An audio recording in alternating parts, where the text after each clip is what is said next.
Praise lord. ప్రభువైన యేసు నామములో అందరికీ వందనములు. దినం దేవుని వాక్యం నుంచి యోబు గ్రంథం 11వ అధ్యాయము 15వ వచనం. నిశ్చయముగా నిర్దోషివై నీవు సంతోషించదవు, నిర్భయుడవై నీవు స్థిరపడి యుందువు. ప్రియమైన వాళ్ళారా, దేవుడు ఒక మంచి మాట మనకు సెలవిస్తున్నాడు. ఏమంటున్నాడు? నిశ్చయముగా నిర్దోషివై నువ్వు సంతోషించదవు. నిర్దోషంగా ఉండి సంతోషించాలని దేవుని యొక్క కోరిక. మనం అట్లా ఉండాలనే అని ఆయన ఆలోచన. నిర్దోషంగా ఉండాలి, సంతోషంగా ఉండాలి. ఎలా సంతోషం అనేది ఈ చిన్న మాట, నిర్దోషం అనేది చిన్న మాట. కానీ నిర్దోషిగా తీర్చబడాలని ఈనాడు కోట్లలో జడ్జిల ముందు లక్షలు కోట్లు ఖర్చు పెట్టి నన్ను నిర్దోషి అని తీర్పు ఇయ్యి, నేను నిర్దోషిని అని నిరూపణ చెయ్యి, చట్టంలో నేను నిర్దోషిగా విడుదల చెయ్యి అని ఎన్ని కోట్లు, ఎన్నో రకాల ప్రలోభాలు జరుగుతున్నాయి. కొన్ని జరుగుతున్నాయి, కొన్ని జరగట్లేదు. నిర్దోషిగా విడుదల అవుతున్నారు. నిర్దోషం ఉంటుంది కానీ లోకం దృష్టిలో నిర్దోషులుగా చేస్తున్నారు. కానీ దేవుని దృష్టిలో ఈ లంచాలు, ఈ డబ్బులు ఇచ్చడం, ఈ ప్రలోభాలు పనిచేయవు. అందుకే ఆయన దగ్గర పాపాలు ఒప్పుకొని ఆయన శిలువ దగ్గర కడుక్కుంటే మనం నిర్దోషులుగా, ఆయన ఏం చేస్తాడంట? యేసుక్రీస్తు ప్రభు రక్తము ప్రతి పాపం నుండి మనల్ని పవిత్రులుగా చేస్తాడు. ప్రతి పాపం నుండి నిర్దోషిగా మారుస్తాడు. రెండో విషయం ఏంటంటే సంతోషించుదు అంటున్నాడు. సంతోషం అనే మాట కూడా 4 అక్షరాలు. ఈ సంతోషం కొరకు ప్రపంచము ఎన్నో యాత్రలు చేస్తుంది. ప్రపంచంలో ఉన్న ప్రతి మనిషి ఎన్నో పుణ్యకార్యాలు, ఎన్నో దానాలు చేస్తున్నారు సంతోషం కొరకు.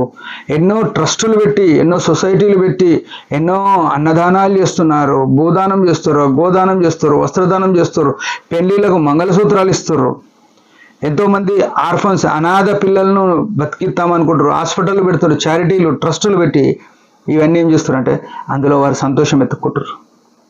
కానీ ప్రభు చెప్పేది ఏంటంటే, నువ్వు సంతోషంగా ఉండాలంటే, స్థిరంగా ఉండాలంటే ఏం చేయాలి అని చెప్తున్నాడు.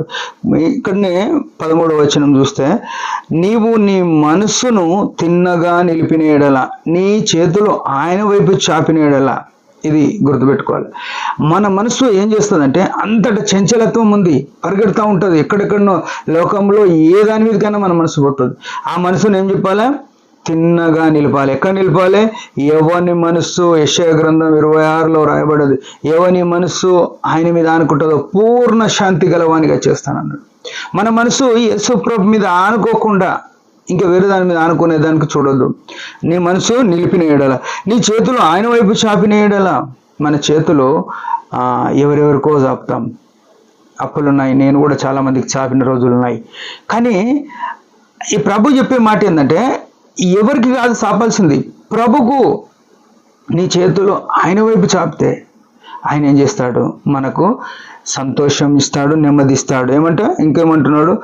పాపము నీ చేతుల నుండి నీవు చూచి నీవు దాన్ని విడిచిన ఎడల. పాపము అనే మాట ఏమిస్తుందంటే, దేవునికి ఏదైతే ఆయాసకరంగా ఉందో అది నీ చేతిలో ఉండొద్దు. ఏదైనా ఉండండి. కొందరికి కళ్ళు సీస్ ఉండొచ్చు, కొందరికి వైన్ సీస్ ఉండొచ్చు, కొందరికి బీర్ సీస్ ఉండొచ్చు, కొందరికి సెల్ ఫోన్ ఉండొచ్చు, కొందరికి లంచం ఉండొచ్చు, కొందరికి అబద్ధ సాక్ష్యం ఉండొచ్చు. నీ చేతిలో ఏముందో అది నీవే నేనే పరిష్కరించుకో. కొన్ని లోక సంబంధమైన ఆచారాలు పాటిస్తుండొచ్చు. కొందరు మంత్రగాల దగ్గరకు వచ్చి తాయితాలు పట్టుకొని ఉండొచ్చు. కొందరు అసభ్యకరమైన బొమ్మలు చూస్తుండొచ్చు, కొందరు అసభ్యకరమైన పుస్తకాలు చదువుతుండొచ్చు. ఇట్లా ఎన్నో ఏమున్నాయి నీ చేతిలో. నీ చేతులలో పాపము నీ చేతుల్లో ఉంటే నీవు చూచి దాన్ని విడిచిన ఎడల. ఇది గుర్తుపెట్టుకో, విడవాలి.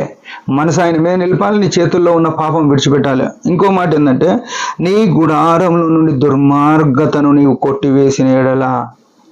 నీవు నిర్దోషిగా ఉండాలన్నా, నీవు సంతోషంగా ఉండాలి. నీ గుడారంలో నుండి దుర్మార్గత కొట్టివేయాలి. గుడారం అంటే టెంటు కాదు, టెంటు గుడారమే, కానీ నీ హృదయం గుడారం. నీ హృదయం అనే గుడారంలో ఏముండాలంట? దుర్మార్గత కొట్టి వేసుకోవాలి. మనసులో ముందు మంచోడిగా అనిపించుకోనికి చూస్తాం, నేను చాలా మంచోడిని అనిపించుకుంటాం. హృదయములో దుర్మార్గత అంటే దేవుని యొక్క మార్గం విడుచుట. యేసుప్రభు ఏమన్నాడు? యోహాను సువార్త 14:6లో నేనే మార్గము అన్నాడు. ఆయన కాకుండా మార్గము, ఆయననే మార్గము. ఆయన కాకుండా వేరేది దుర్మార్గం. యేసుప్రభులాగా కాకుండా వేరేదేం చేసినా, యేసుప్రభు 33.5 సంవత్సరాల యాత్రలో ఏమైతే చేసిండో అది కాకుండా వేరేదేం చేసినా దుర్మార్గమే. అది తీసేసుకోవాలా. ఈ 3 విషయాలు మనం తీసేసుకుంటే మన మనసు ఆయన వైపు నిలిపాలా, మన చేతులు ఆయన వైపు చాపాలా, మన పాపము ఏం చేయాలా, మన గుడారంలో ఉండి పాపము తీసివేసుకోవాలి. ఆయన వైపు చేతులు చాపి పాపములు విడిచిపెడితే గుడారం నుంచి ఇవి తీసేసుకుంటే ఏమంటే నిర్దోషివై సంతోషిస్తావు. దేవుని కోరిక అది. మనం అట్లున్నామా? అట్లా ఉండడానికి ప్రయత్నం చేద్దాం. దేవుడి మాట దించిన ఒక చిన్న ప్రార్థన. పరమ తండ్రి యేసు ప్రభు నామములో వందనాలు. ఉదయకాలం ఇచ్చిన ఆశను బట్టి స్తోత్రములు. నీ సన్నిధిలో కొన్ని మాటలు మాకు అనుగ్రహించినావు. నిజమే, మా జీవితంలో ఏవైతే ఉన్నాయో మా తండ్రి మనసు నీ మీద నిలపక, మా చేతులు నీ వైపు చాపక, మా చేతుల్లో పాపం విడిచిపెట్టక, మా హృదయం గుడారంలో దుర్మార్గత విడిచిపెట్టక ఉన్నవారమే క్షమించి వాటిని వదులుకొని నేను వెంబడించుటలో సహాయపడమని, నిర్దోషివై ఆనందించుట కృపనీయమని యేసు నామములోనే ప్రార్థిస్తున్నాం తండ్రి. ఆమేన్. మీరందరి పరిచర్య గురించి భారంగా ప్రార్థన చేయండి. Praise the lord.